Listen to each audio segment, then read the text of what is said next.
जी अस्सलाम वालेकुम बेटा। बेटा पेपर जो है एमसीक्यू का पेपर है एंड फेब मार्च 22 का। Question number 1। तो पहला क्वेश्चन जो है आयोनाइजेशन एनर्जी से रिलेटेड है। Ionisation energy of potassium is this, जबकि ऑफ स्ट्रोंशियम उसकी इतनी है। तो आपको ये बात पता है कि ये ग्रुप 1 का है और ये ग्रुप 2 का है, ठीक है। उसकी ज़्यादा है, तो ज़्यादा होने की वजह जो है वो क्या हो सकती है। दूसरी बात जो है इसमें अगर नोट करें ज़्यादा होने की वजह, तो शील्डिंग फैक्टर जो है कम होगा और इस तरीके से जो है न्यूक्लियर पुल ज़्यादा होगा, ऐसी कोई बात ढूंढनी होगी। Which explain why strontium has greater. तो the charge on strontium nucleus is greater than potassium nucleus, ठीक है। जितना ज़्यादा चार्ज होगा उतने ही इलेक्ट्रॉन्स को ऊपर फोर्स ज़्यादा स्ट्रॉन्गर होगी। अगर चार्ज ज़्यादा होगा तो फोर्स स्ट्रॉन्गर होगी, और अगर चार्ज कम होगा तो फिर फोर्स जो है न्यूक्लियस चार्ज कम होगा तो फिर इलेक्ट्रॉन्स पे फोर्स कम होगी। तो ये वाली बात ही बन जाएगी। अगली बात, strontium electron experience greater shielding, उसकी वजह से तो इसकी फिर वैल्यू जो है कम होनी चाहिए थी, लेस होनी चाहिए थी। The outer electron strontium experience spin spin repulsion, उसकी वजह से भी इसकी आई कम हो जानी चाहिए थी। ये तो ज़्यादा आ रही है, ग्रेटर है। And the outer electron of strontium further from the nucleus, उसकी वजह से भी आई कम होनी चाहिए थी। तो तीनों बातें जो है कम होने के लिए हैं, ये ज़्यादा होने के लिए था। तो इससे आपके पास आई जो है आयोनाइजेशन एनर्जी कम हो जाएगी, जबकि इसी फैक्टर की वजह से आई जो है आपकी वो इंक्रीज़ करेगी। नेक्स्ट क्वेश्चन जो है वो कह रहा है कि मैग्नीशियम आयन की कन्फिग्रेशन। मैग्नीशियम का एटॉमिक नंबर 12 होता है, इसने 2 इलेक्ट्रॉन लूज़ कर दिए, मतलब 10 होंगे। तो 10 का मतलब 1s2 2s2 1s2 2s2 and 2p6, ख़त्म। A is the correct answer. Next question जो है इसमें कह रहा है compound X contain carbon hydrogen oxygen और 2 grams of this produce this much carbon dioxide and this much water completely combusted. Empirical formula मांगा इसने। तो इसमें मसला ये है कि आपके पास अगर तो मोल कह देता तो काफ़ी काम आसान हो जाता। बहरहाल हम इसको करने की कोशिश करते हैं। तो हमारे पास होगा ये कि इसमें जो बन रही है ना कार्बन डाइऑक्साइड, उसमें कार्बन का जो सोर्स है ना, कार्बन डाइऑक्साइड में जो कार्बन है वो तो किसी कंपाउंड से आया होगा ना, जिसमें CHO है। तो हमें कार्बन डाइऑक्साइड की बात करनी है। तो कार्बन डाइऑक्साइड में आपके पास कार्बन कितना होता है ये देखना है। तो 44 ग्राम अगर इसके हों तो 12 ग्राम इसके होते हैं। आपके पास इसके 4 ग्राम है, तो इसका आंसर हो जाएगा X, जिसका आंसर आ जाएगा तो 12 डिवाइड बाई 44 इंटू 4, तो 1.09 ग्राम इसका। अच्छा, ये इसका मास आ गया कार्बन का। अब मैं मास निकालता हूँ वाटर से, हाइड्रोजन का मास निकालता हूँ। इसमें 2 हाइड्रोजन होते हैं, इसका मतलब अगर 18 ग्राम हो तो इसके 2 ग्राम होते हैं। आपके पास इसके बन के 1.63 ग्राम ऑफ वाटर, इसका बन जाएगा X। तो ये बन जाएगा 2 डिवाइड बाई 18 इंटू 1.63, तो इसका मास आ गया हमारे पास 0.1811 ग्राम इसका आ गया। अच्छा, अब जो है ये मास क्योंकि आए कहाँ से थे, इसी से आए थे ना आपके पास। तो हमें देखना है कि इसमें कार्बन की परसेंटेज और इसकी परसेंटेज कितनी कितनी थी। मास तो आ गया, तो हमें देखना है कि X में कार्बन कितना हुआ। फिर अगर इसके 2 ग्राम थे तो इसका हमारे पास आया 1.09 ग्राम। तो इसका अगर 100 हो तो परसेंटेज आ जाएगी हमारे पास X। ये एम्पिरिकल फार्मूला निकालने वाला उसी से जाना पड़ेगा। हो सकता है कोई अगर इससे कोई ईजियर वे आपको नज़र आए तो मुझे भी बता दीजिएगा, क्योंकि अगर मोल होता तो फिर मैं डायरेक्ट जो है CXHY is equals to XCO2 and Y/2H2O लगा के कर लेता, लेकिन अभी इस पर अप्लाई नहीं कर सकते। तो बहरहाल ये बन गया 1.09 डिवाइड बाई 2 इंटू 100। तो इसकी परसेंटेज बन गई मेरे पास कार्बन की परसेंटेज आ गई 54.5। इस तरीके से हाइड्रोजन की परसेंटेज निकालते हैं। तो X जो था उसमें आपके पास हाइड्रोजन का हिसाब किताब, इसके अगर 2 ग्राम हो तो इसके हमारे पास आ रहे हैं 0.181।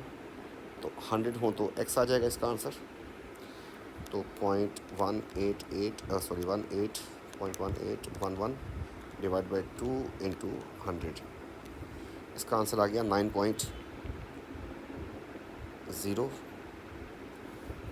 और इस तरीके से आपके पास 2 की परसेंटेज अगर आ गई है आपके पास, तो सारी परसेंटेज का सम कितना होता है, इसकी परसेंटेज और ऑक्सीजन की परसेंटेज, इन सब का जो है सब 100 बनता है। तो इसकी ऑक्सीजन की परसेंटेज आपको 100 से माइनस करके निकालनी पड़ेगी। तो इन दोनों का जो सम बनता है दैट इज़, और प्लस एक्स करके 100 से माइनस करना, तो 54.5 प्लस 9 एंड माइनस 100, तो इसकी परसेंटेज आ गई हमारे पास 36.5। बस इतना पहुंचने के बाद फिर इसको इसके AR से, इसको इसके AR से और इसको इसके AR से डिवाइड कर देंगे। तो डिवाइड बाय 16 किया, इसका आंसर आ गया 2.28, ये 9.0 और ये हो जाएगा 54.5 डिवाइड बाय 12, इसका आंसर आ जाएगा हमारे पास 4.54। अब इसमें छोटी वैल्यू से डिवाइड कर देंगे इनको, तो छोटी वैल्यू 2.28 ही आ रही है एंड 2.28, ताकि हमारे पास रेशो आ जाए, इसकी रेशो 1 आ जाएगी। इस तरीके से 9 डिवाइड बाय 2.28, इसका आंसर आ गया हमारे पास 3.94, मतलब 4 ही ले लेते हैं इसको, जबकि 4.54 डिवाइड बाई 2.28, इसका आंसर 1.99 मतलब 2। तो हमारे पास आ गया इसका एमपी का फार्मूला C2H4O, तो C will be the correct answer. ठीक हो गया जी। तो क्वेश्चन नंबर 4 जो है, क्वेश्चन नंबर 4 में क्या करना है आपको, डायपोल मोमेंट ढूंढनी है, मतलब पोलैरिटी। तो डायपोल मोमेंट 0 हो, मतलब नॉन पोलर हो, कैंसिलेशन हो रही हो। तो इसमें आपके पास एक CL आ रहा है, इसमें 2 CL आ रहे हैं, इसमें 3 आ रहे हैं, इसमें 4 CL है, ये आपके पास नेट डायपोल की कैंसिलेशन हो जाएगी। हर तरफ ही CL आ रहा है, तो जितने ज़ोर से ये ऊपर खींचेगा उतनी ज़ोर से ये नीचे खींचेगा, या इस तरफ खींचेगा, इस तरफ खींचेगा, नेट पोल कैंसिल आउट हो जाएगा। तो D will be the answer. Al2Cl से इसकी डायग्राम कैसी होगी, आपको पता है कि Al के साथ जो है 3 क्लोरीन जो है इसके अपने होते हैं, जो कि नॉर्मल बॉन्ड बनाए होते हैं। इस तरीके से दूसरा जो इसका मॉलिक्यूल आता है उसमें भी आपके पास इसने 3 बॉन्ड बनाए होते हैं। फिर होता ये है कि इसका जो क्लोरीन है इसको एक इलेक्ट्रॉन पेयर दे देता है, लोन पेयर, जिससे डेटिव बॉन्ड बन जाता है। सिमिलरली ये क्लोरीन जो है ये इसको दे देता है। तो हर एल्यूमिनियम के अराउंड 2-3 नॉर्मल बॉन्ड होते हैं। हर एल्यूमिनियम के around you can see 3 normal bond होंगे और एक जो है आपके पास डेटिव बॉन्ड होगा। सिमिलरली यहाँ पर अगर देखें तो आपके पास 3 नॉर्मल बॉन्ड हैं और एक जो है आपके पास डेटिव बॉन्ड है। तो चेक करते हैं इसको अगर आप मार्क करते हैं तो आप नोट करें कि इसमें 3 जो है नॉर्मल बॉन्ड आने चाहिए आपके पास। तो अभी आपको चेक करवा देते हैं। तो एक नॉर्मल, दूसरा नॉर्मल, तीसरा नॉर्मल। सिमिलरली इस क्लोरीन में भी एक नॉर्मल, दूसरा नॉर्मल, तीसरा नॉर्मल। फिर जो है एक डेटिव बॉन्ड इस क्लोरीन ने बनाया हुआ और एल्यूमिनियम ने बनाया है, किसने बनाया हुआ। तो ये आपके पास आंसर हो गया। इसमें अगर आप गौर से देखें तो ये गलत है, चारों के चारों इसमें नॉर्मल बॉन्ड दिए हुए। और इसमें अगर देखें तो इसमें इसने एक ये डेटिव बॉन्ड इसने इस तरह बना दिया और एल्यूमिनियम के दरमियान जोड़ दिया, तो एल्यूमिनियम से कनेक्ट तो नहीं होता ना, तो ये वाली बात भी गलत है। तो B should be the answer. Next question में कह रहा है बॉइलिंग पॉइंट दिए हैं आपको और आपके सामने है इंक्रीज़ कर रहा है। तो इंक्रीज़ करने की वजह क्या हो सकती है, सब परमानेंट डायपोल तो है इसमें। इसके अलावा जो है वान डेर वाल जो है इंक्रीज़ कर रही है, क्योंकि number of electron surface area increase कर रहा होगा जिसकी वजह से। तो कौन सी बात यहाँ से इंक्रीज़ करने की बॉइलिंग पॉइंट जो है उसके लिए ट्रेंड के लिए पूछ रहा है। बॉन्ड एनर्जी से कोई ताल्लुक नहीं है, इंटरमोलिकुलर फोर्सेस ओवरकम होती हैं। There is increase in strength of intermolecular forces of attraction between from this to this. तो यहाँ पर वान डेर वाल वीक होगी क्योंकि इलेक्ट्रॉन्स एंड सरफेस एरिया इसका लेस होगा, जबकि इसका इलेक्ट्रॉन्स एंड सरफेस एरिया ज़्यादा होगा, जिसकी वजह से ऐसा हो रहा है। तो बी ही आंसर बनेगा इसका। इंटरमोलिकुलर हाइड्रोजन बॉन्ड होता ही नहीं इनमें से किसी में भी। And there is increase in bond polarity. तो बॉन्ड पोलैरिटी अगर इंक्रीज़ कर रही है, इंक्रीज़ नहीं कर रही वैसे तो डिक्रीज़ कर रही है, क्योंकि this is more electronegative. Electronegative इसकी ज़्यादा है, जबकि आयोडीन की इलेक्ट्रोनेगेटिविटी कम होती है। तो इलेक्ट्रोनेगेटिविटी का डिफरेंस जो है वो ऊपर वाले में ज़्यादा है, नीचे वाले में कम है। तो वो फैक्टर यहाँ पे अप्लाई नहीं सकता, उसने उल्टा लिखा हुआ है, इंक्रीज़ नहीं कर रही, डिक्रीज़ कर रही है। नेक्स्ट क्वेश्चन जो है, तो क्वेश्चन नंबर 7 में इलेक्ट्रोनेगेटिविटी की बात हो रही है। कुछ एलिमेंट्स से उनकी इलेक्ट्रोनेगेटिविटी दी हुई है और उसने कहा कि इंक्रीजिंग मेल्टिंग पॉइंट किसका होगा। तो आपको पता है कि more the difference in electronegativity तो पोलर होता है, जिसकी वजह से स्ट्रॉन्ग फोर्सेस बनेगी एंड फिर मेल्टिंग पॉइंट या बॉइलिंग पॉइंट इंक्रीज़ करेगा। तो अगर हम देखें, पहली बात ढूंढ लेते हैं इसकी कॉम्बिनेशन जो दिए हैं उसने, तो एक्स और वाई का कॉम्बिनेशन बनाएं तो हमारे पास डिफरेंस आ रहा है तकरीबन 1.1 का। और अगर हम एक्स और जेड का कॉम्बिनेशन बनाएं तो हमारे पास डिफरेंस आ रहा है 3.0 का। और वाई और जेड का कॉम्बिनेशन बनाएं तो हमारे पास डिफरेंस आ रहा है 1.9 का। और बाकी अगर सिंगल एलिमेंट्स हुए जैसे ये वाला है, इसमें तो आपके पास आपको पता है कि नो डिफरेंस आएगा तो लीस्ट पोलर हो जाएगा ये, ठीक है। जैसे सिंगल सिंगल आ जाएगा, एक्स एक्स हो जाए तो ज़ीरो, वाई वाई हो जाए तो ज़ीरो स्पेस के ऊपर। तो हाईएस्ट किस में होगा? हाईएस्ट जो है आपके पास यहाँ पर इलेक्ट्रोनेगेटिव का डिफरेंस आपके पास मार्क किया हमने, तो आप देख लें हाईएस्ट किस में आ रहा है। हाईएस्ट एक्स और जेड में होगा, तो इनमें से एक्स और जेड को आपने मार्क करना है और क्वेश्चन ख़त्म हो गया मेरे ख्याल में। तो और तो कोई ऑप्शन बन नहीं रहा है यहाँ पे, ठीक है। एक्स और जेड का हाईएस्ट बॉइलिंग पॉइंट होगा। और लीस्ट की बात करते हैं तो आपके पास यहाँ पर लीस्ट में ये दो आ जाएंगे, तो आंसर हो गया सी। नेक्स्ट क्वेश्चन में आपको इक्वेशन दी है और कंबस्शन दी हुई है उसने। तो अगर कंबस्शन दी है तो आपको कंबस्शन दो चीज़ों की दी है, एक C6H12O6 की कंबस्शन। आपको पता है इसको कंबस्ट करेंगे तो कार्बन डाइऑक्साइड में वाटर बन जाएगा। सिमिलरली आपके पास 2 CO2 लिखा हुआ है यहाँ पर, एंड सिमिलरली 2 C2H5OH लिखा है, इसकी भी कंबस्शन से ये बन जाएगा। आपको ये फाइंड करना था। एक एरो आप घुमा दें, इसकी वैल्यू उसने ए बोली है, इसकी वैल्यू बी बोली है। अब इसमें आप इक्वेशन में अगर गौर से देखें तो इसका एक ही मोल था तो आप ए ही रखेंगे इसको, जबकि इसके 2 मोल्स थे तो आपको इसको 2 से मल्टीप्लाई करना पड़ेगा। मतलब ये हुआ कि इसको 1 से मल्टीप्लाई करना है, इसको 2 से मल्टीप्लाई करना है। फिर ये वाला एरो हमारे साथ है, ये अगेंस्ट है, तो आपके पास आ जाएगा ए, एंड उसको करना पड़ेगा आपको 2b, लेकिन साइन लगानी पड़ेगी माइनस की, इज इक्वल टू एक्स हो जाएगा आपके पास। तो a minus 2b, D is the correct answer.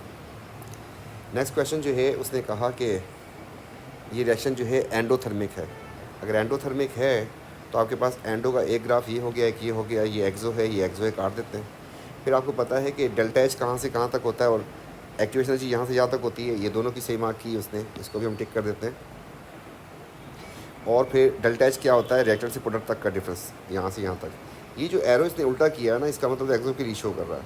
असल में तो आपके पास एंडो है, एंडो में हमेशा ऊपर जाना चाहिए एरो, तो इट शुड बी अपवर्ड। तो आपके पास ये वाली बात गलत हो जाएगी, एंड दिस इज़ करेक्ट, तो ए इज़ द आंसर।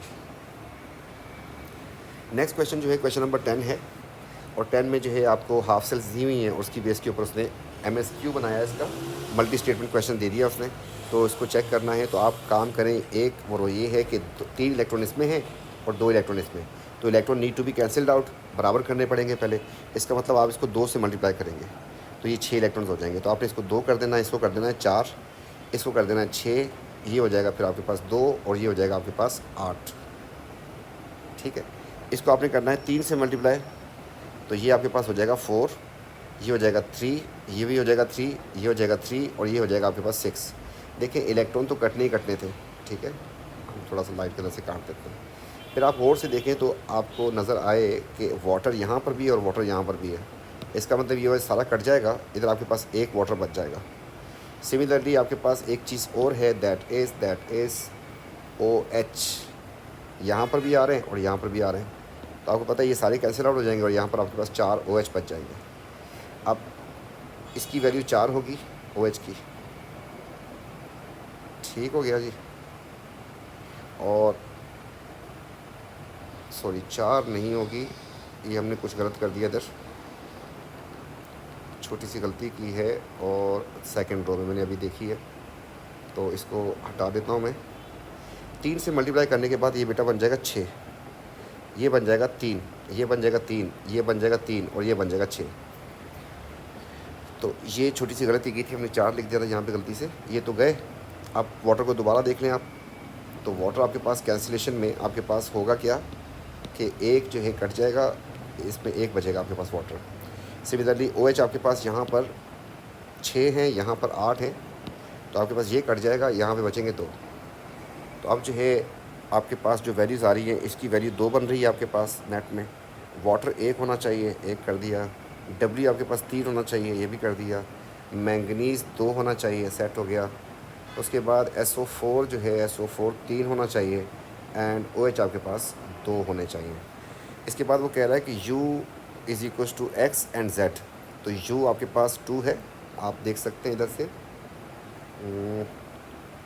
2 है। X जो है, इसको जाके चेक करते हैं तो X भी 2 निकला एंड Z भी 2 निकला। तो पहली वाली बात तो हो गई ठीक। Manganese is reduced to oxidation state +4। अच्छा जी, तो इसका तो उसने पूछा नहीं, इसका पूछा है रिड्यूस टू दिस। तो आपके पास इसमें वो आराम से भी निकाल सकते थे। आपको नज़र आ रहा है कि इसकी वजह से -4 होगा, तो ये फिर आपके पास +4 होगा, तो ये तो आ गया ऐसे। और अगर निकालनी है तब भी निकाल सकते हैं। नेट चार्ज 0, 2 की वजह से -4 एक्स किया इसको, तब भी आपके पास इसमें जा रहा है +4 में। उसने यही कहा कि +4 ऑक्सीजन स्टेट में रिड्यूस हुआ है। तो आपको नज़र आ रहा है कि ऑक्सीजन जो है इसकी जा रही है। अगर रिड्यूस के लिए आपको चेक करना है, इसको भी कर लें।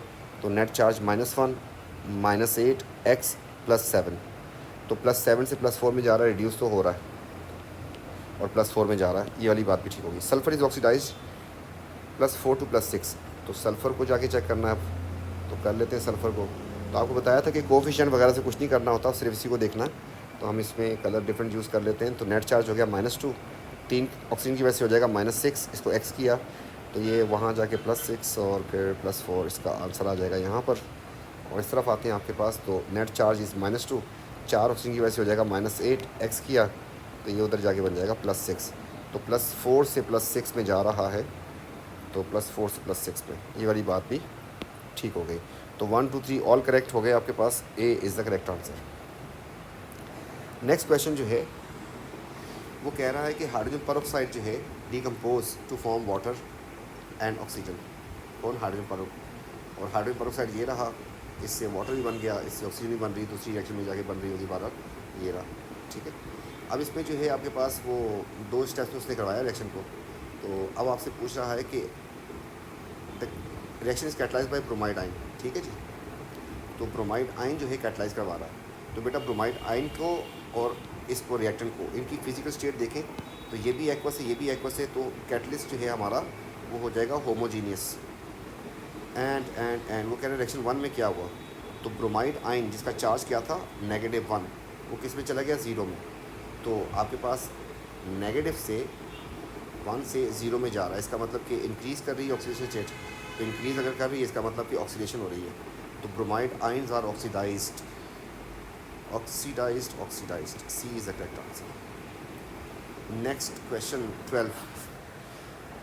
अच्छा जी, यहाँ पर रिवर्सिबल रिएक्शन दिया उसने कि 1 डेसीमीटर क्यूब का कंटेनर था, ही सेज उसमें आपके पास तीनों थी इक्विलिब्रियम पे। द टेम्परेचर इज़ चेंज्ड, देखें टेम्परेचर उसने चेंज कर दिया, such that the total pressure of vessel doubles. तो हुआ क्या कि टेम्परेचर चेंज करने से आपको पता है कि टेम्परेचर के साथ जो है वॉल्यूम डायरेक्टली होता है। तो आप जब टेम्परेचर ज़्यादा करेंगे तो वॉल्यूम बढ़ जाएगा, ठीक है, तो वॉल्यूम डबल हो गया। उसके बाद वो कह रहा है कि क्या फ़र्क पड़ेगा Kp की वैल्यू पे एंड पोजीशन ऑफ इक्विलिब्रियम पे। अच्छा, रिएक्शन एक्सोथर्मिक है। अच्छा, टेम्परेचर आपके पास उसने कहा कि चेंज बोला है ना, तो आपके पास वॉल्यूम डबल हो गया। बेटा वॉल्यूम डबल अगर हो गया इसका मतलब टेम्परेचर ज़्यादा किया कम किया? तो आपको नज़र आया कि वॉल्यूम अगर ज़्यादा हो रहा है तो टेम्परेचर भी ज़्यादा किया होगा। तो टेम्परेचर आपने असल में इंक्रीज़ किया। अच्छा, इंक्रीज़ कर दें किसी एक्सोथर्मिक का टेम्परेचर, इंक्रीज़ कर दें तो इसको तो टेम्परेचर की ज़रूरत नहीं, एक्सो वाला पीछे जाएगा। जब पीछे जाएगा तो आपके पास जो है equilibrium position move to left हो जाएगा, ये वाली बात सही है। दूसरी बात, Kp Kc को सिर्फ टेम्परेचर ही इम्पैक्ट डालता है। अब आपके पास इस केस में Kp आपके पास प्रोडक्ट होती है अपॉन रिएक्टेंट होता है। तो अगर रिएक्शन पीछे मुड़ेगा तो इसकी अमाउंट कम हो जाएगी, इसकी अमाउंट ज़्यादा हो जाएगी, जिसकी वजह से Kp की वैल्यू जो है आपके पास क्या हो जाएगी? डिक्रीज़ कर जाएगी, क्योंकि प्रोडक्ट के साथ तो डायरेक्टली होता है ये। अगर प्रोडक्ट ज़्यादा तो Kp भी ज़्यादा, अगर प्रोडक्ट कम तो फिर Kp भी कम, तो ये डिक्रीज़ आ जाएगा आपके पास। A is the correct answer.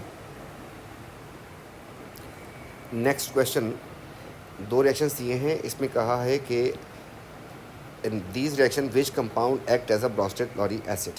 Acid होता क्या? एसिड होता है प्रोटॉन डोनर, प्रोटॉन डोनर होता है।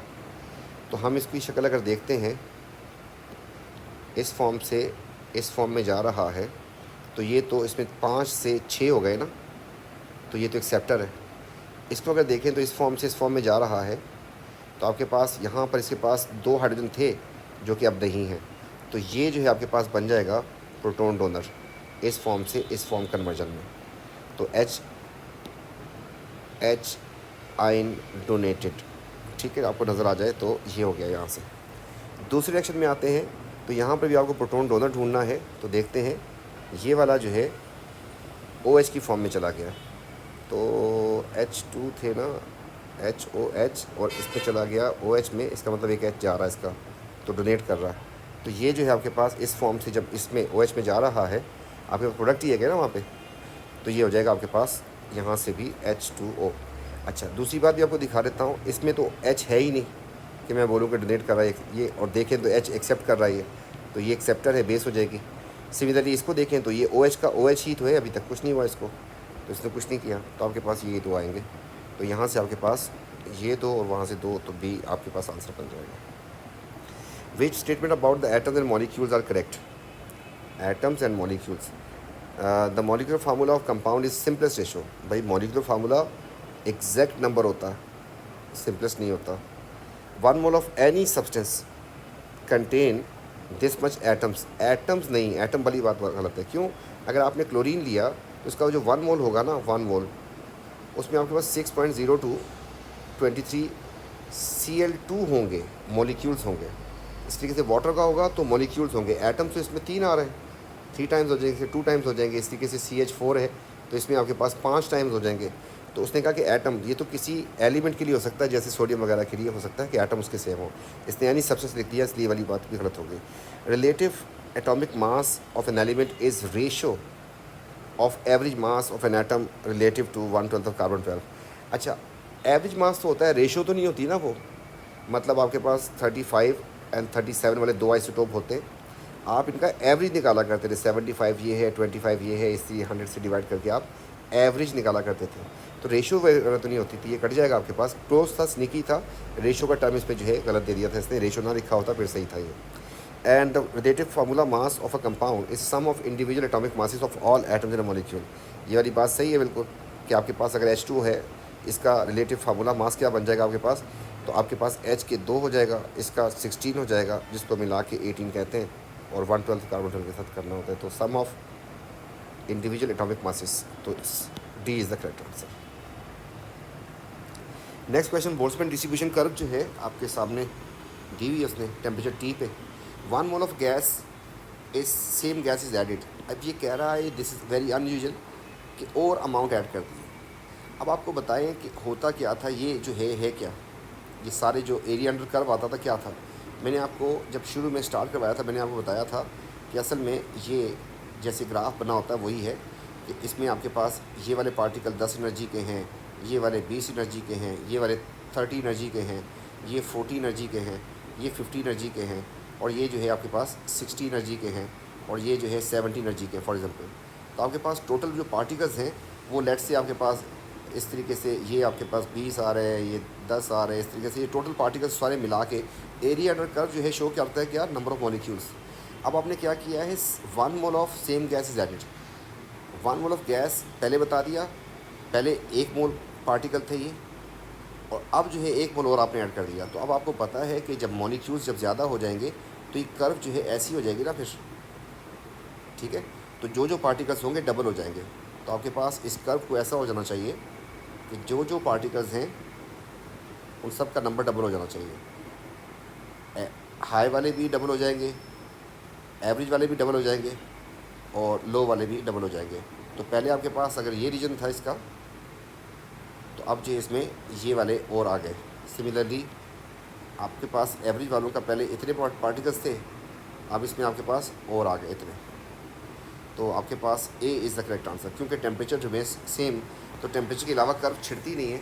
तो टेम्परेचर अगर चेंज करता तो फिर आपके पास ये कर्व हो सकती थी टेम्परेचर से, ये हो सकती थी, ये हो सकती थी, और ये हो सकती थी। इन कर्व को छेड़ता है तो टेम्परेचर छेड़ता है। इस कर्व अपनी जगह पे है, बस नंबर ऑफ मॉलिक्यूल ज़्यादा हो जाएंगे इसमें।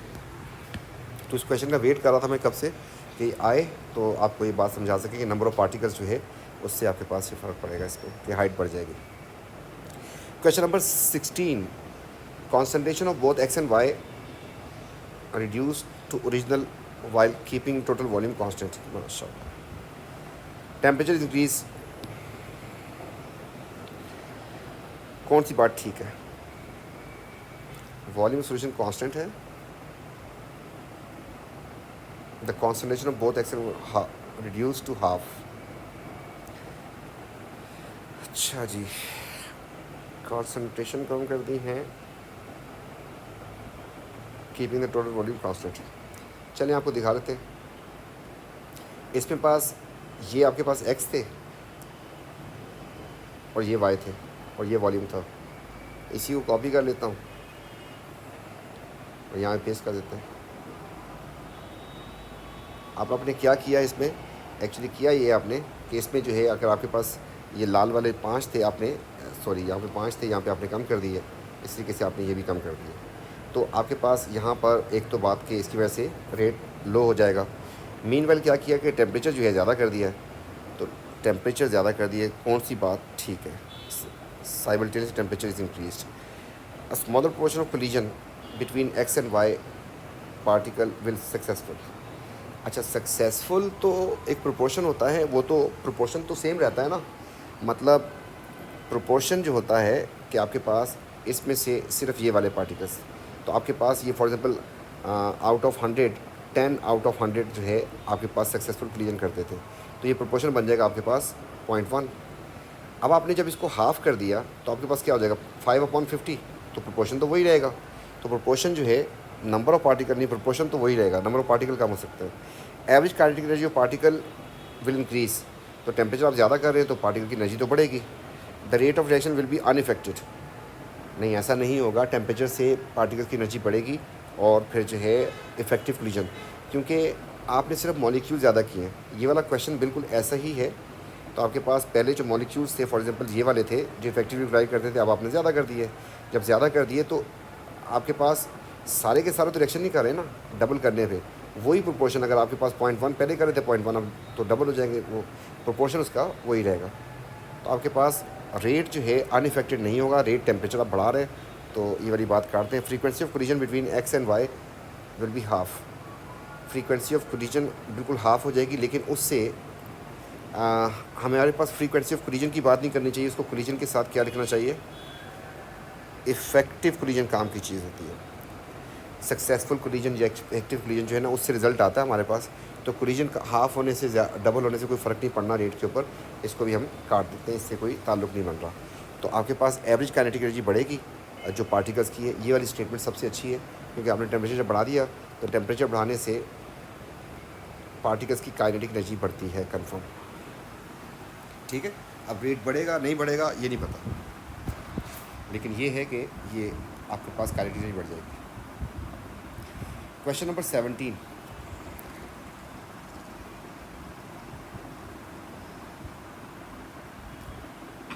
स्टूडेंट इन्वेस्टिगेटेड क्लोराइड था पीरियड 3 का, wrote down a record. The compound is a white crystalline solid dissolve in water to produce pH 12। Basic है, कौन सा क्लोराइड बेसिक होता है? देखिए NaCl से अगर स्टार्ट करता था तो 7 होता था और आखिर में जाके आपके पास TCl5 वो जाके हो जाता था एसिडिक 1 to 2, तो 12 तो होती ही नहीं है। तो ये वाली बात किसी क्लोराइड की pH 12 हो जाए नहीं, क्लोराइड जो है इसके बारे में एक दफ़ा दोबारा नोट कर ले कि अगर आपके पास आयोनिक क्लोराइड होंगे, क्लोराइड, तो उनकी pH 7 होती है, न्यूट्रल होते हैं। और अगर आपके पास कोवेलेंट होंगे क्लोराइड तो उनकी pH जो है एसिडिक होती है, ये पढ़ाया था। तो न्यूट्रल तो एल्कलाइन तो कभी हो ही नहीं सकती। फिर से कहा कि when heated in Bunsen flame the compound melted several minutes of heating. तो कौन सी बात ठीक है? कंपाउंड इज मैग्नीशियम क्लोराइड, इसकी pH 12। अच्छा, what can be record from this? At least one of the recorded observation is incorrect. ये वाली बात तो सही है, पक्की वाली। The compound is magnesium chloride, अगर मैग्नीशियम क्लोराइड होगा तो उसकी pH 12 तो नहीं होगी, ये होगा इसकी भी 12 नहीं होगी, ये होगा इसकी भी 12 नहीं होगी। हीटिंग करने द कंपाउंड मेल्टेड 7। तो हीट करने पे सारे मेल्ट तो हो जाएंगे। वाइट क्रिस्टलाइन सॉलिड लिखा था इसने, तो सॉलिड ये भी है, ये भी है, ये भी है, तो मसला नहीं इसका, लेकिन ये वाली बात गलत थी, तो आपके पास ए आंसर उसका हो जाएगा। Question number 18, element third period and there compound across the period trend क्या होता है? इलेक्ट्रोनेगेटिविटी आपको पता है कि सोडियम से लेके क्लोरीन तक इंक्रीज़ करती है, तो ये इंक्रीज़ आ गया। फिर आपके पास एसिड बेस ऑक्साइड, आपको पता है कि सोडियम ऑक्साइड जो है बेसिक होता है, 12 pH होती है, 14 होती है, 12 से 14। एंड आपके पास आगे कौन आ गया? क्लोरीन। तो क्लोरीन से पहले आपके पास आ जाएगा PCl, सॉरी क्लोरीन का भी ऑक्साइड बनाते हैं, तो ये एसिडिक होता है, तो 1 to 2 pH होती है। और बीच में आपके पास पता है आपको कि Al2O3 आता है जो कि एम्फोटेरिक होता है। तो बेसिक होते हैं शुरू में, एम्फोटेरिक होते हैं और फिर एसिडिक हो जाते हैं। तो C is the correct answer. Question number 19, melting point दिए दो कंपाउंड के, एक ये है आपके पास, इसका इतना है, दूसरा ये है। तो आपको पता है कि ये वाला जो है आपको जाइंट है और इसमें आपके पास स्ट्रॉन्ग कोवलेंट बॉन्ड होते हैं, मैंने जो तोड़ने होते हैं। इट इज़ अ सिंपल, और इसमें वन डबल फोर्स होगी। तो कौन सी बात जो है बॉइलिंग पॉइंट्स को एक्सप्लेन करी? The bonding of oxide strong ionic and covalent, ना दोनों ही कोवलेंट हैं, आयनिक कोई नहीं इनमें से। Metallic character of element in decreases, उससे कोई फ़र्क नहीं पड़ेगा, दोनों ही नॉन मेटल्स हैं। ऑक्सीडेशन नंबर इंक्रीजेस से भी कोई बात नहीं पड़ेगी। Structure of giant from giant molecular, जो कि आपके पास ये है, एंड सिंपल मॉलिक्यूल, इसमें आपके पास वीक फोर्सेज हो जाएंगे। तो D is the correct answer. Next question जो है इसमें कह रहा है कि हमने इनको सबको थर्मली डिकम्पोज किया। The volume of gas produce in experiment measured under condition, which gas will produce greatest volume. तो ये जो ग्रेटेस्ट वॉल्यूम बोला है, आपको पता है कि आपके पास कार्बोनेट से एक कार्बन डाइऑक्साइड बनती है, सिर्फ एक कार्बन डाइऑक्साइड बनती है, जबकि नाइट्रेट से आपके पास 2 नाइट्रोजन डाइऑक्साइड बनती है एंड हाफ ऑक्सीजन बनती है। तो ज़्यादा वॉल्यूम किससे रिलीज़ होगा? नाइट्रेट से। आपके पास 2 नाइट्रेट्स आ रहे हैं, तो ये होगा या ये होगा, राइट। अब उसके बाद जो है एक कॉन्सेप्ट और भी, ये दो कट जाएंगे आपके पास। कॉन्सेप्ट ये है कि जितना ज़्यादा रिएक्टिव होता है डाउन द ग्रुप, स्टेबल ज़्यादा हो जाता। तो आपने सेम कंडीशन पे उसको हीट किया है, आपने लेट्स से 500 पे हीट किया दोनों को। आपके पास एक कैल्शियम नाइट्रेट है और एक जो है आपके पास बैरियम नाइट्रेट है। तो बैरियम नाइट्रेट की चार्ज डेंसिटी कम है, तो इसमें लेस डीकम्पोज होगा, जबकि इसमें फुल डीकम्पोज होगा। तो फुल डीकम्पोज होगा, आपके पास 2.5 ऑक्सीजन गैस बन जाएगी, जबकि इसमें लेस होगा तो आपके पास 2.5 से लेस बनेगी। तो ज़्यादा गैस बनेगी आपके पास फिर इन दोनों में से, कैल्शियम नाइट्रेट में, क्योंकि कम टेम्परेचर पे ज़्यादा फुल डीकम्पोज हो जाएगा। 21, सॉल्युबिलिटी ऑफ हाइड्रोक्साइड। आपको पता है डाउन द ग्रुप बढ़ती है, तो बैरियम की ज़्यादा होनी चाहिए और इसकी कम होनी चाहिए। तो इसकी लो लो, उसकी high high. Thermal stability, calcium carbonate है और बैरियम कार्बोनेट। तो बैरियम कार्बोनेट जो है इसके लिए हाई टेम्परेचर थर्मल स्टेबिलिटी, इसकी हाई होगी, इसकी लो होगी। ऊपर वाले जो जल्दी डिकम्पोज कर जाते हैं, तो इसको लो होना चाहिए, इसको हाई होना चाहिए। तो आपके पास ऑप्शन बन गया D. Which statement relating to the group 17 and its compound, bromine will reduce potassium iodide into, देखें -1 है और आयोडीन का मतलब होता है 0, तो ये तो ऑक्सीडाइज हो रहा है, ब्रोमीन रिड्यूस तो नहीं कर रहा, ऑक्सीडाइज कर रहा है। तो पहली बात तो गलत हो गई। Iodide ion react with to form white PPT, कौन? Iodide ion with silver nitrate. तो सिल्वर आयोडाइड के येलो पीपीटी होते हैं भाई, पीपीटी जो होते हैं इसके येलो होते हैं, वाइट नहीं होते, काट दें। Similarly bromide ion react white PPT silver, तो आपके पास AgBr के क्रीम पीपीटी होते हैं या ऑफ वाइट होते हैं, तो वाइट तो नहीं होते, वाइट तो क्लोराइड के होते हैं। और आखिरी बात क्या रहेगी?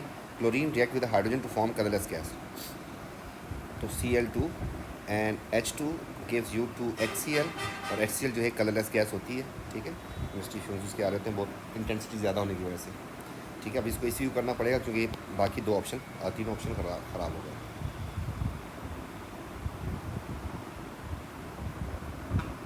अब ये कह रहे हैं excess of this bubble into this, chlorine bubble into this sodium hydroxide, how many moles? देखते हैं तो लिखा नहीं, अच्छा लिखा है हॉट लिखा हुआ है।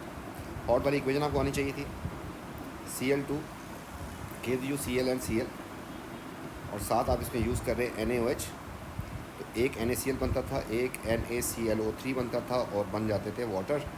तो बैलेंसिंग होती थी इसकी ऐसे, ये 1 और ये 3। तो आपको ये बात अगर समझ आ गई है तो आप इसके मोल्स निकाल लें, तो C/V करके मोल्स निकल आएंगे। तो कॉन्सनट्रेशन 6 है, वॉल्यूम इसका 100/1000 करेंगे तो आंसर आ जाएगा 0.6।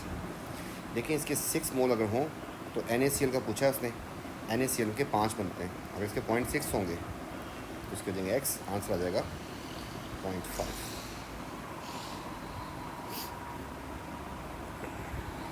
24 कॉन्टैक्ट प्रोसेस में प्रोडक्ट बनती Z, क्या होता है भाई? Sulphuric acid.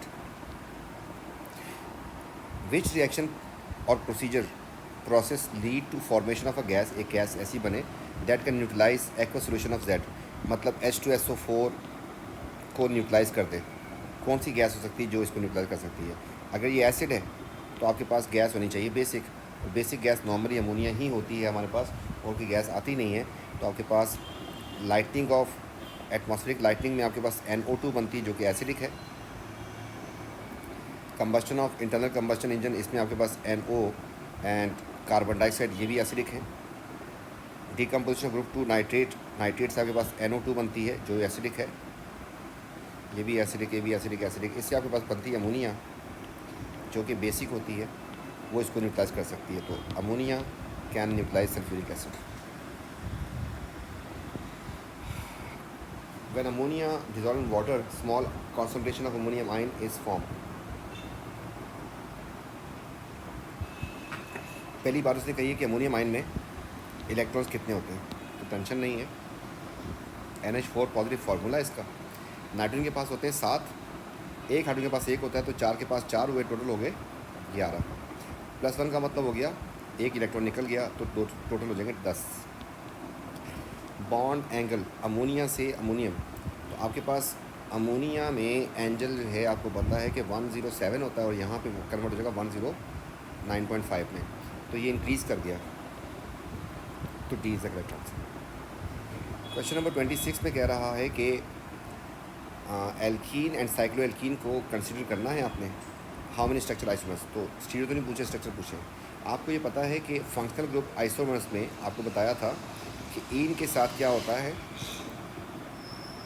साइक्लो एन, और इसमें आपके पास दोनों का फार्मूला CnH2n, दोनों हाइड्रोजन शॉर्ट होते हैं। डबल बॉन्ड से भी हाइड्रोजन शॉर्ट होता है और साइक्लिक हो जाने से भी हाइड्रोजन शॉर्ट हो जाता है।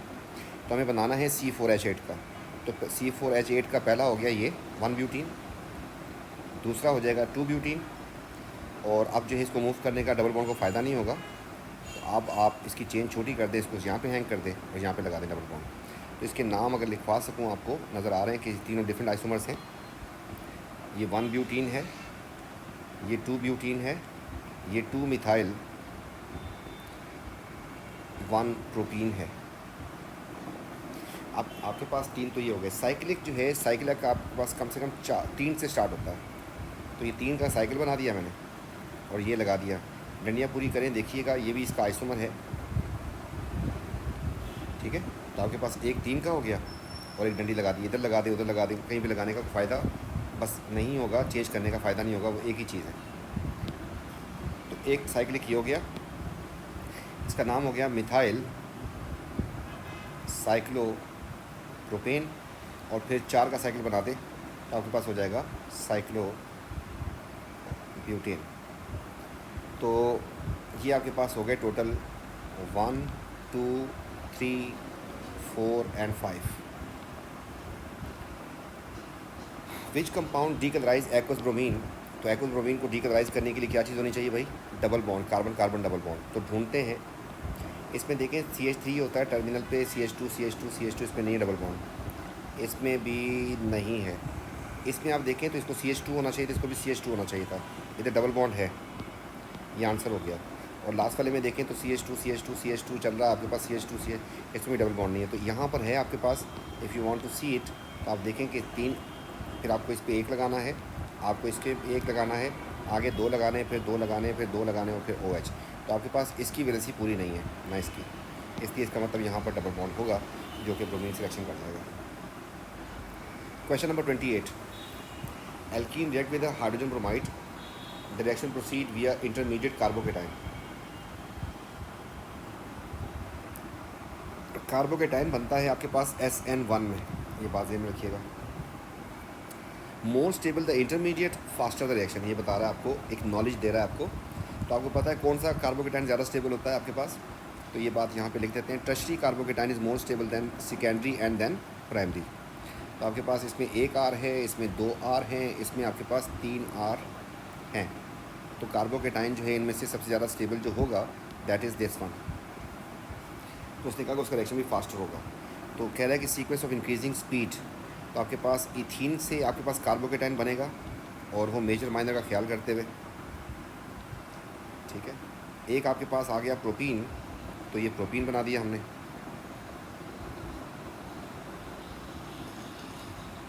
और एक आपके पास प्रोपीन के साथ मिथाइल लगा हुआ इधर, तो ये बना दिया। तो मैं असल में क्या करना चाह रहा था आपको दिखा देता हूँ कि मैं यहाँ पे डबल बॉन्ड और यहाँ पे डबल बॉन्ड और यहाँ पे डबल बॉन्ड रखना चाह रहा था। अब जब आप उसमें HBr को भेजेंगे, ठीक है, HBr को भेज देता हूँ मैं इसके पास भी, इसके पास भी और इसके पास भी। तो अब देखते हैं कि इसमें तो आपके पास इस पर ऑलरेडी दोनों हाइड्रोजन, इस पर भी 2 हाइड्रोजन है, इस पर भी 2 हाइड्रोजन है, तो हाइड्रोजन कहीं भी चला जाए। चलो यहाँ भेज दिया इसको, इसको साइड पे करें, एक इधर आ जाएगा। तो इसने जब आना, जब तक आएगा नहीं उस वक्त कार्बोकेटाइन बनेगा ये, इसको नोट करते रहें। अगले वाले में आते हैं। तो अब आपके पास यहाँ पर देखें तो आपके पास यहाँ पर आपके पास 2 हाइड्रोजन हैं ऑलरेडी, यहाँ पर 1 हाइड्रोजन है। इसका मतलब कि हाइड्रोजन ने जाना है इसके पास कंफर्म, और कार्बोकेटाइन बनेगा फिर ये वाला जिस पे आपको Br को भेजना था। अब आप इसको भी सोचते रहें। और नेक्स्ट वाले में आपके पास जो है गौर से देखें तो इसके पास 2 H हैं, जबकि इस वाले कार्बन के पास कोई H नहीं है। तो आपके पास इस H को तो जाना है इधर कंफर्म, इसको हटा दें तो पॉजिटिव चार्ज आएगा आपके पास इसके ऊपर। अब इसको भी हमने देखना शुरू कर देते हैं। तो आप देखें गौर से, इस पहले वाले में आपके पास 1 अल्काइल चेन आ रही है, दूसरे वाले में 2 अल्काइल चेन आ रही है, तीसरे वाले में आपके पास 3 अल्काइल चेन आ रही है। इसका मतलब ये हुआ कि ये हो गया आपके पास टर्शरी, ये हो गया सेकेंडरी और ये हो गया आपके पास प्राइमरी।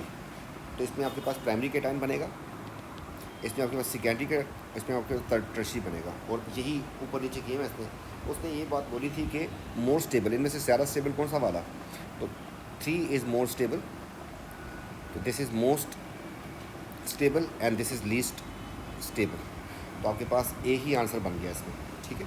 तो स्पेस के ऊपर उसको निकालना था। तो टर्शरी वाला जो है उसकी स्पीड जो है इंक्रीजिंग स्पीड के हिसाब से उसने बोला था अरेंज करें। तो इसमें आपके पास स्लो होगा और इसमें आपके पास फास्टेस्ट होगा।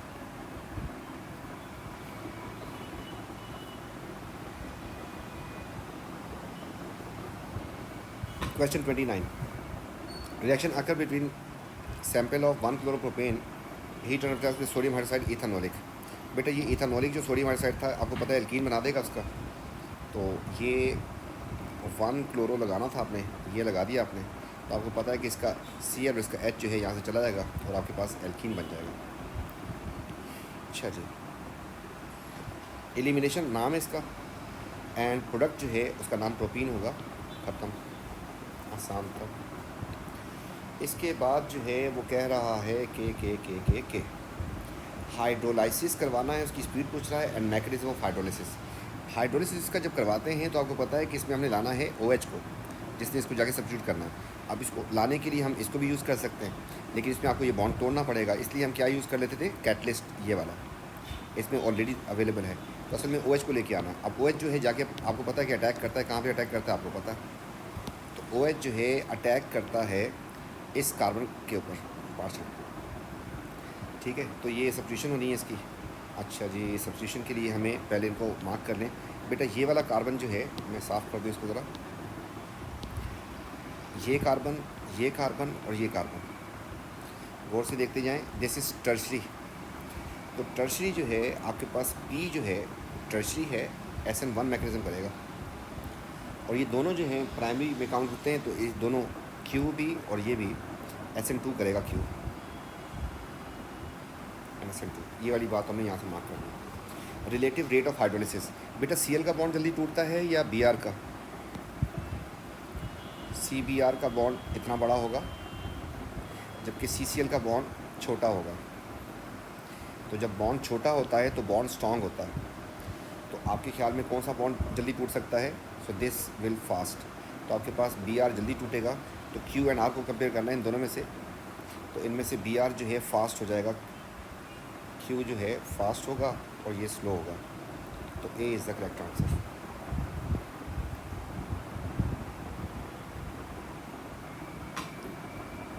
(31) sample of ethanol mixed with acidified dichromate, the reaction mixture is boiled. ये लिख दिया उसने, बॉयल कर दिया। इसका मतलब ये हुआ इथेनॉल से आपके पास इथेनॉल भी बन सकता था, मतलब प्राइमरी अल्कोहल है, एल्डिहाइड भी बन सकता था एंड ओइक भी बन सकता था। जैसे उसने बॉयल लिखा, इसका मतलब कि एल नहीं बन रहा, ओइक बन रहा। ये बात ध्यान रखिएगा। अच्छा जी, the required organic product is collected by distillation. ये आप आपको बेवकूफ़ बनाने के लिए डिस्टिलेशन, वो तो वैसे भी करना था उसको। 60% यील्ड, कुछ नहीं करना। आपके पास CH3 CH2OH is converted into CH3COOH। आपको बताया था कि जब एसिड बनता है तो -2 हाइड्रोजन होता है, 2 हाइड्रोजन कम हो गए, एंड प्लस 1 ऑक्सीजन जो है ऐड होता है इसमें। तो इसका मतलब -2 माइनस करना है और +16 करना है, तो 14 का डिफरेंस आ जाएगा। आपने इसका मास निकाला इथेनॉल का, तो C2H5OH, तो 24 एंड 6 एंड 16, तो 4 एंड 1 एंड 46 इसका मास का है। तो आपके पास इसका सम कितना आ जाएगा? 14 इसमें ऐड कर दें और 2 माइनस कर दें, तो 44 + 16 हो जाएगा आपके पास 60।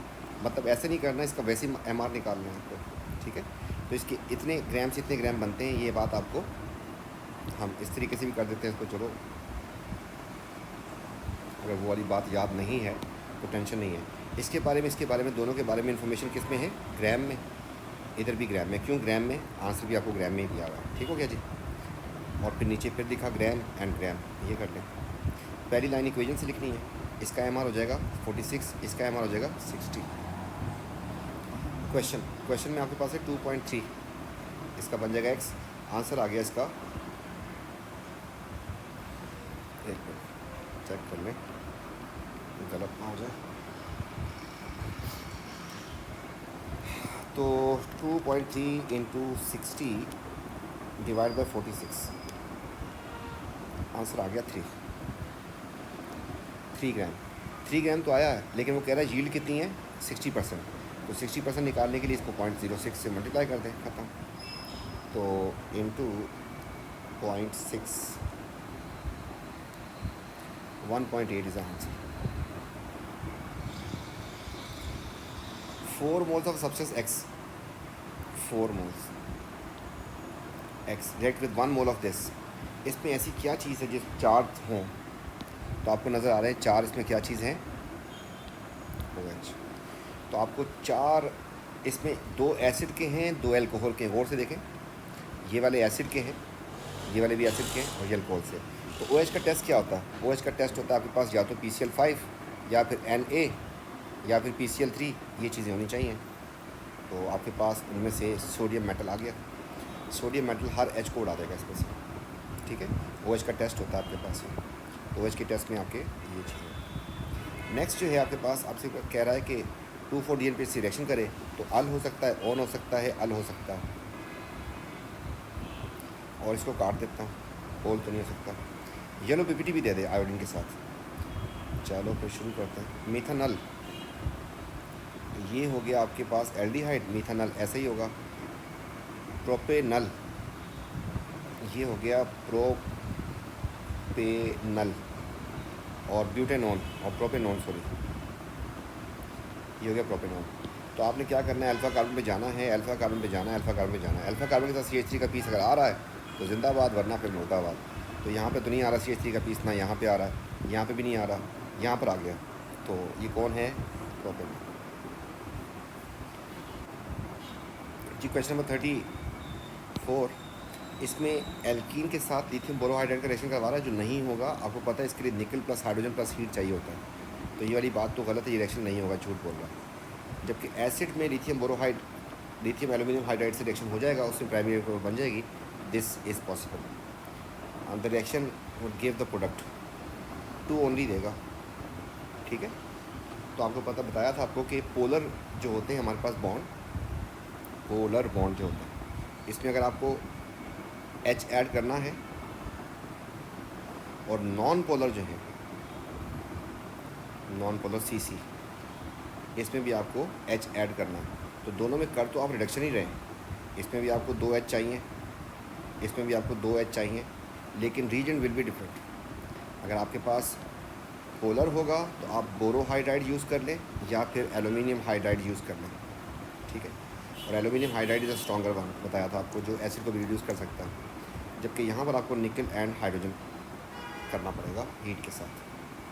तो इसलिए आपके पास ये पोलर था, ये हो जाएगा, वो दूसरा नहीं होगा।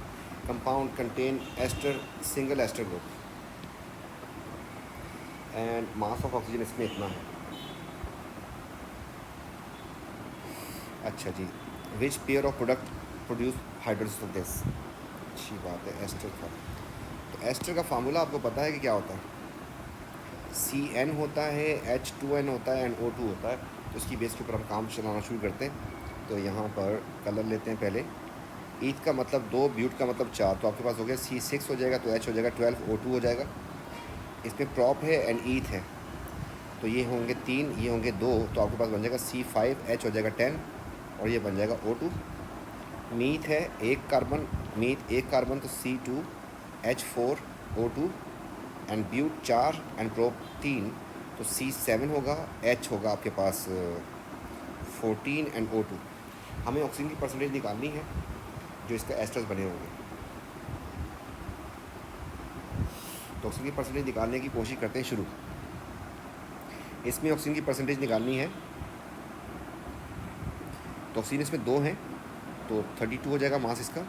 इस पूरे का MR हो जाएगा 12 6 72, 12 एंड 32, 6 10 और 11, 116 इंटू 100।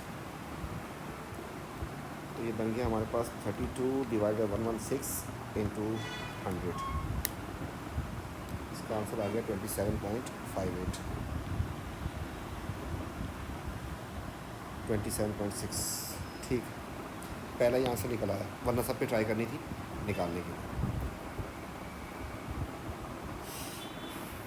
बस MR चेंज होता जाता है, उसे डिवाइड करके आप परसेंटेज निकालते हैं, जिसका भी आंसर आता है। क्वेश्चन नंबर 36 में कह रहा है least number of carbon atoms, non cyclic हो, एल्केन भी हो और कायरल भी हो। ये आपको मैंने नोट्स में भी करवाया था जब हम पढ़ा रहे थे एल्केन। तो आपको कायरल करना है तो आपको ये चारों चीज़ें डिफरेंट करनी है। एक आपने H लगा दिया, ठीक है, एन रखना है इसको। अच्छा, एक आपको CH3 करना पड़ेगा फिर, तो ये 2 डिफरेंट ग्रुप हो गए, देखते जाएं। तीसरा आपको और अलग करना होगा, तो आपको 2 कार्बन करने पड़ जाएंगे, तो आपके पास ये ग्रुप अलग हो गया। और चौथा भी सबसे अलग करना होगा, तो 1 2 और 3 करने पड़ेंगे इसमें, ताकि चारों चीज़ें डिफरेंट हो तो कायरल बन जाए। अब इसको देखें तो ये वाला कार्बन कायरल हो गया। इस कार्बन को कायरल करने के लिए हमें ये करना पड़ा। काउंट कर लेते हैं कार्बन कितने हो गए।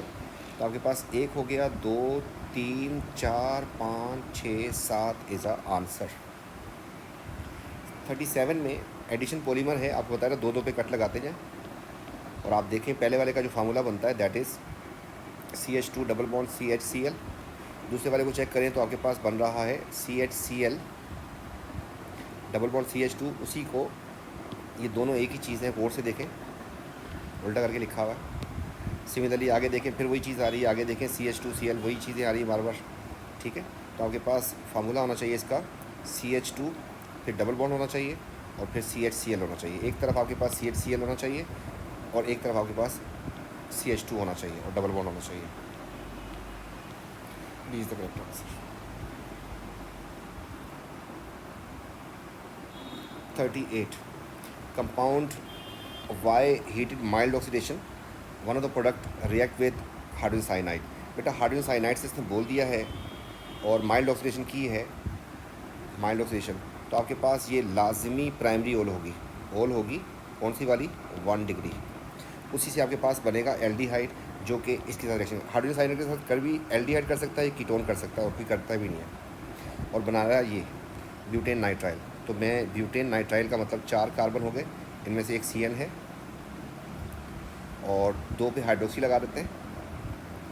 ये कंपाउंड था, CN को साथ जोड़ देता हूँ इसके में। तो आपके पास ये चीज़ थी। अब आपको पता है कि जब HCN ऐड होता है तो एक ये और ये आया इसमें, इससे पहले कैसा होगा, पीछे जाते हैं तो पीछे आपके पास ये होगा ऐसा करके डबल बॉन्ड एल्डिहाइड, और उससे पीछे जब इसकी ऑक्सीडेशन हुई थी तो वो कैसा था, प्राइमरी अल्कोहल होगा जिससे एल्डिहाइड बना होगा, तो CH2OH होगा। जो आपके पास माइल्ड ऑक्सीडेशन से एल्डिहाइड बना, उसमें फिर HCN ऐड कर दिया था आपने, ये बन गया था आपके पास। तो आपके पास ये Y का ही पूछ रहा होगा, Y, उसका नाम बन रहा है प्रोपेनोल, प्रोपेन 1 ओल। ठीक है, ये तो हो नहीं सकते सेकेंडरी वाले, प्राइमरी वाला ही होगा। क्वेश्चन नंबर 39, ये तो बहुत वेट किस्म की डायग्राम दी हुई है इसने, तो खैर होगी, देख लेते हैं। When this is converted into beta, what is the gain और लॉस ऑफ हाइड्रोजन एटम पर मॉलिक्यूल। अच्छा, अब इसमें आपने करना क्या है, इसकी शक्ल गौर से देखिएगा। आप पहले तो इसको मार्क कर लें कि ये वाला पार्ट जो है एग्जैक्टली सेम है, पूरा ऊपर नीचे देखते रहें, देखें ये पूरा पार्ट सेम है, ये भी लगा हुआ, ये भी लगा हुआ, ये भी लगा हुआ, ये भी लगा हुआ, इसको कुछ नहीं हुआ। आगे देखते हैं, आगे देखते हैं, तो ये वाला पार्ट और ये वाला पार्ट भी सेम है इसका, ठीक है जी। तो यहाँ से इसको मैंने कनेक्ट कर दिया, ये भी सेम है। आगे देखें तो ये भी सेम है, ये भी सेम है, और यहाँ तक सेम है। और फिर उसके बाद जो है इस तरफ चलते हैं, तो आपके पास ये वाला पार्ट भी सेम है, ये भी सेम है, यहाँ से चलना शुरू किया और यहाँ पहुँच गए, ये सेम है। अब देखें गौर से, असल में यहाँ पे डबल बॉन्ड था, यहाँ पे बॉन्ड नहीं था, यही बॉन्ड तो यहाँ पे शिफ्ट किया है। देखें डबल बॉन्ड में भी 2 हाइड्रोजन शॉर्ट होते हैं, और आप साइक्लिक कर दें तब भी 2 हाइड्रोजन शॉर्ट हो जाता है। तो आपके पास ये वाला बॉन्ड जो है इसने इधर लगा दिया, तो अगर इसको बॉन्ड को इधर लगा दूँ मैं, तो आपके पास ये फिर सिंगल बॉन्ड हो जाएगा। तो आप देख लें कि क्या ये चीज़ इसमें ऑलरेडी थी,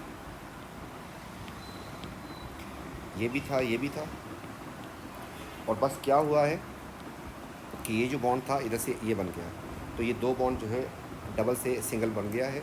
तो आपके पास ये 2 डंडियाँ थी, 2 डंडियाँ, उनमें से एक डंडी यहाँ पे आ गई। सिमिलरली यहाँ पर भी देखें तो यहाँ पर भी सेम काम हो रहा है कि ये चीज़ ऑलरेडी इसमें है। अच्छा, यहाँ पर भी ये जो डबल बॉन्ड था इसका, ये वाला, ये बॉन्ड यहाँ पे शिफ्ट होकर इधर आ गया, तो आपके पास ये सिंगल हो जाएगा, ये भी सिंगल हो जाएगा, तो आपके पास ये हिसाब किताब। तो आपके पास डबल बॉन्ड सिंगल बॉन्ड में कन्वर्ट हो रहा है और कुछ भी नहीं हुआ। तो आपके पास डबल बॉन्ड अगर सिंगल बॉन्ड में कन्वर्ट हो रहा है तो हाइड्रोजन का कोई गेन लॉस नहीं हुआ, ठीक है, उस बॉन्ड की शिफ्ट पोजीशन ही चेंज हुई है। तो आपके पास इस तरीके से इसका नो चेंज आ गया। और दूसरा काम क्या करते हैं, वो बहुत लेंदी हो जाता है आपके लिए, कि आप लोग इसके सारे के हाइड्रोजन काउंट करते हैं, तो उससे भी हो तो जाएगा लेकिन लेट हो जाएगा। तो आप इस तरीके से कर लें तो that is quite simple, quite better way, ठीक है। ये जितना सेम था ये आपने बना दिया था, उसके बाद जो आपके पास जो चीज़ बेसिकली चेंज हो रही है वो आपको नज़र आ रही थी। इसके बाद क्वेश्चन नंबर 40 वो कह रहा है कि spectrum of compound show CO भी हो उसमें और OH भी हो। अच्छा, तो इसमें हम चेक करना शुरू करते हैं। देखें इसमें आपके पास CO तो मान लेते हैं, चलो हो जाएगा, CO चलो मान लिया, लेकिन OH नहीं है इसमें। इसमें CO भी है एंड OH भी है, ठीक है, ये इसमें दोनों हो गए, बी इज़ आंसर। आगे आते हैं, देख लें तो 14 से 17 के 17 से 18 के दरमियान, ये मतलब यहाँ पे देखें CO की पीक आपको नज़र आ रही है, और उसके अलावा यहाँ पे भी चेक कर सकते हैं CO की पीक कहाँ है, 16 से 17 के दरमियान में ना। तो आपके पास ये तो 15 हो गया, 15 से पीछे आ रही है, इसमें है ही नहीं, तो इसमें आपके पास CO की पीक नहीं है, इसमें भी आपके पास CO की पीक नहीं है। इसमें OH की पीक तो नज़र आ रही है आपको, लेकिन इसमें आपके पास OH की पीक भी नहीं है, तो दोनों पीक सारी आपके पास नहीं है। तो मिलते हैं इंशाल्लाह नेक्स्ट पेपर में, नेक्स्ट वीडियो के साथ। थैंक यू, टेक केयर, अल्लाह हाफ़िज़।